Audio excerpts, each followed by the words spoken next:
This is Rod Williams's. This is a circular garden area where a hackberry tree, I think he said, fell. And last year he got this round, I think it's about 50 gallons off of a Facebook Marketplace. It's a preformed round pool. It's got like 3 little shelves, and there's a pickerel weed, Texas Star. Okay, it's 6 in the bloom. Let's see. We've got some oxygenating plants in there. There's some duckweed, which can take over the whole thing. But this water is so clear. The water never gets changed, other than I guess it gets refreshed when it rains. And okay, that's a Louisiana iris. This is a cattail. He went and dug up a cattail, and it's in a big clump of it, and it died because I think it was too low. And this was like a little baby one that it's in a pot, and I set it on the surface of the big pot. So probably what I'll do is I'll take the big pot out and then raise it up on a couple of bricks, because marginal plants don't like, you gotta be careful how much you submerge them.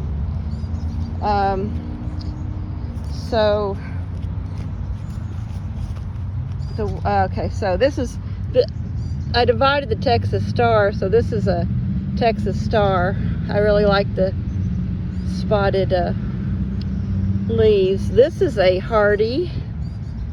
It's a hardy white water lily, and there again, I repotted them the other day. Let's see this. I think there's 2 white water lilies in there, or maybe it's 1 in a big container. Can't tell for sure. And I'm not exactly sure what this is. It might be the Louisiana yellow iris, like that, which has never bloomed. And then last fall we got that's a water hibiscus, and then this shorter variegated plant, which is not doing very well, is a Acorus Ogon is the name of it. Acorus. I think it's also Sweet Flag is the name for it. And then that is a miniature cattail. So and it gets cute little catkins on it. And this big one probably will too. And I love his statue. It's a resin statue, and it's like it kind of peels off, but he painted it. And I like resin stuff because you can move them around, and they're a lot lighter than concrete and cheaper than concrete. But I think she's pretty. And this is a rose. This is Cherry Parfait rose, and I think those are daylilies about to bloom. This is a larkspur. He had an ocean of larkspur last year. So there's a Cherry Parfait, which is going to be pretty. It's got, oh my goodness, look at all the buds on it. And he just planted this a few weeks ago. And irises have bloomed. And then this is a canna, Bird of Paradise canna. And of course there's his pokeweed. He loves the pokeweed because they're just so big and dramatic and tropical looking. He's got elephant ears that he put the round pool in like in May, and then this kidney shaped one, I think he sort of wanted a waterfall, but those aren't really good when you got water lilies. They don't like the water being disturbed, and they got fish in there, so we don't have mosquitoes coming from there. So let's see. Okay, this is he just planted this the same time a few weeks ago that he planted the cherry parfait, and I told him he needed to mulch, and he broke off. There was another stem here, and when he was shoveling, I don't know how he did it, but there was another stem like that. He broke it off. But I'm just, so it's only got,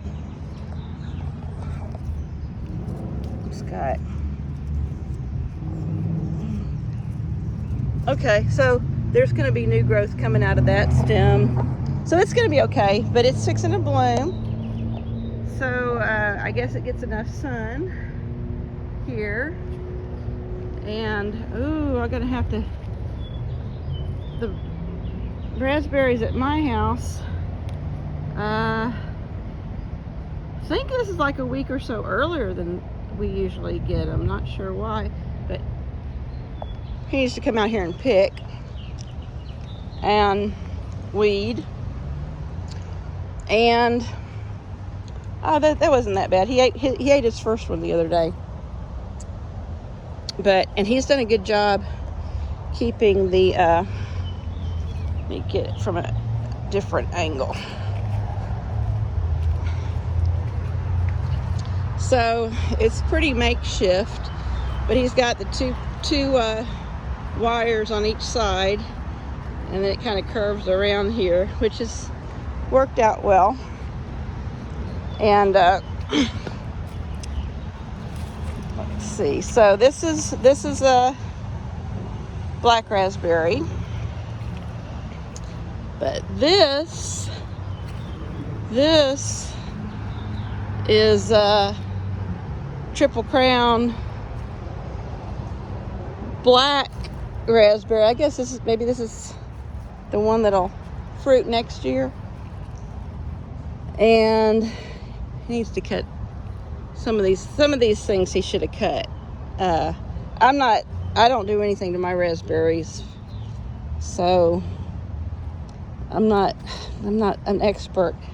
But he's gonna have several blackberries, and let's see. And I thought last year during the drought, there's a lot of weeds in here. I thought last year during the drought there was a climax. I think it was a climax in a Jersey. I think the plants, I got them like, I think I'd had them a year or two in pots, and then I'm like, Rod, I'm not getting this. Why don't you plant these? And because they're gonna die in this pot. So anyway, he's got a few here. So this one lived, and I don't know if this is the climax or if it's the Jersey, because I think he put tags in, and you got to keep these stupid weeds out, and lots of weeds in here. But the other one, I told him he needs to move this. I would move it over there, because it's kind of, he doesn't need, a blueberry bush can get pretty big, and but I do think it died because we had too much drought. And his hydrangeas are so pretty. I was just thinking he didn't have enough cut flowers, but you can cut those hydrangeas. They're pretty cut flowers. Oak leaf hydrangeas. Let's see. So I kind of think there's weeds in here. But I think these ones that are going to fruit next year, I think you're supposed to cut them off, and then they'll make side branches. And he did that last year, so we got side branches. And he needs to make sure these stay within bounds, because it's extremely annoying when you get snagged. I'm gonna eat some of his. Mine aren't putting out like this yet. And he's got a bunch of new plants down here, and he can't keep them all. In fact, I'd get rid of all of those and just keep the ones. I put this one, tie that one up, and then after these fruit, cut them to the ground. I think this is his 3rd year with raspberries, and I think he's managing them really well. There's money plant that's beautiful. It had beautiful purple flowers on it. Till it's gonna make those real pretty little disc-looking things. And there's so many seeds. That's a really good biennial plant. I don't know what that is.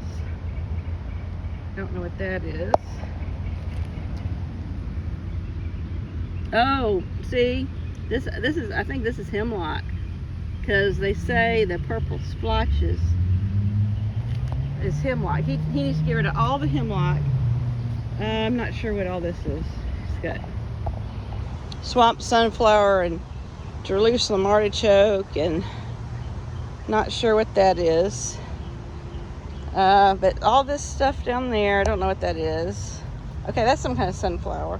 I think he planted actually. Oh, and then what they say, this is Queen Anne's lace, which is a look-alike plant with a hemlock. But like I said, the hemlock, he needs to get rid of it. Okay, this is Queen Anne's lace, I think.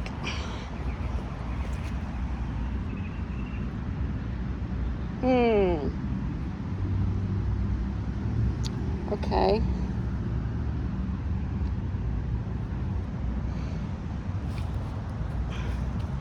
Okay. Think maybe this is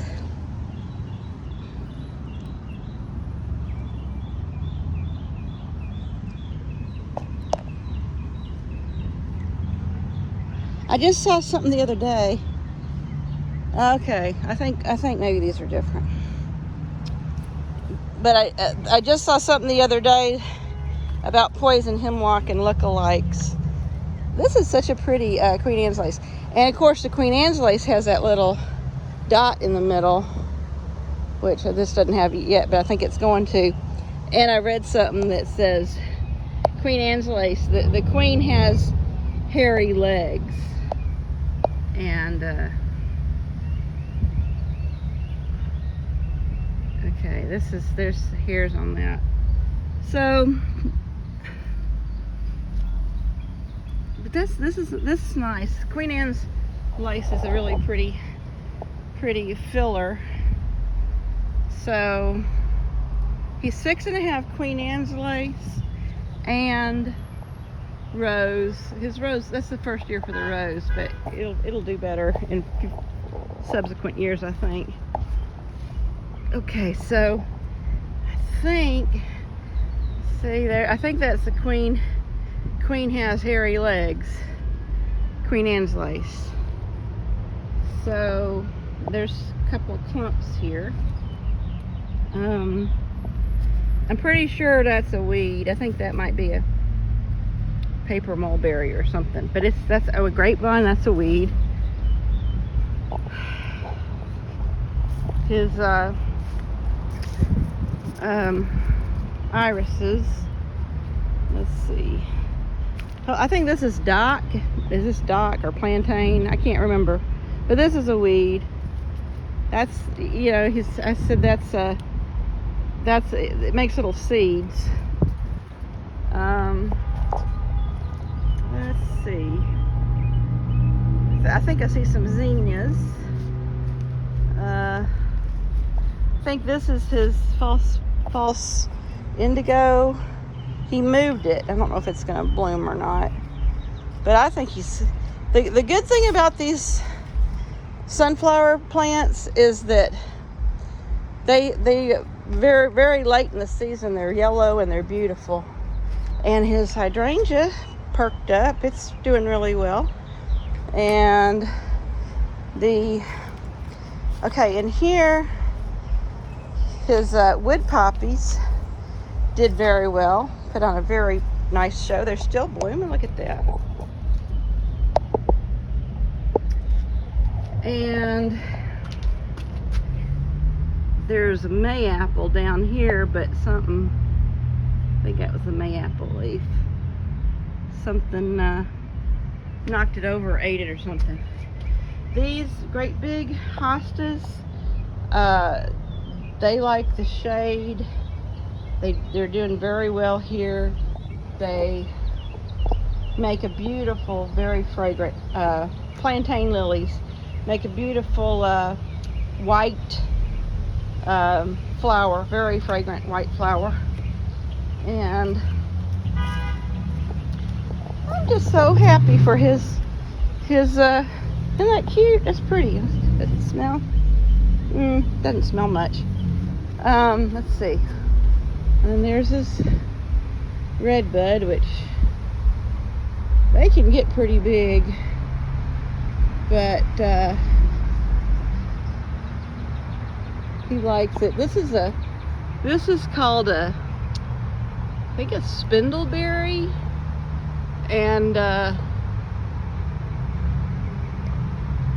it hasn't spread anywhere. So let's see. That might be all. Okay. So, oh yeah, the phlox. He has some purple phlox, but I think the groundhog got over here and ate all the leaves off of it. And then I think this is some more here. And I think he needs to take some of the hostas out there. I think it's too crowded. Mike could put a cage of some kind around the phlox.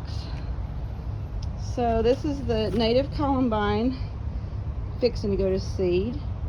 Not sure what that yellow thing is. Fleabane, showy evening pink primrose. Let's see. I gave him that's a feverfew. I need to mark that because he's bad about taking things up accidentally. I gave him a tag. Anyway, that's feverfew. It'll have pretty white daisy-like flowers. And this is a white obedient plant, and I don't know what's eating it up. These are perennials. Let's see. Okay. Lemon balm. His lemon balm is okay. He got most stuff planted.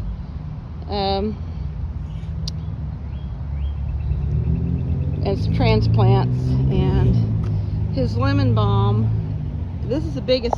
4 years ago he had one big clump, and then there was no lemon balm here last year. There was a little piece over there, and then it died.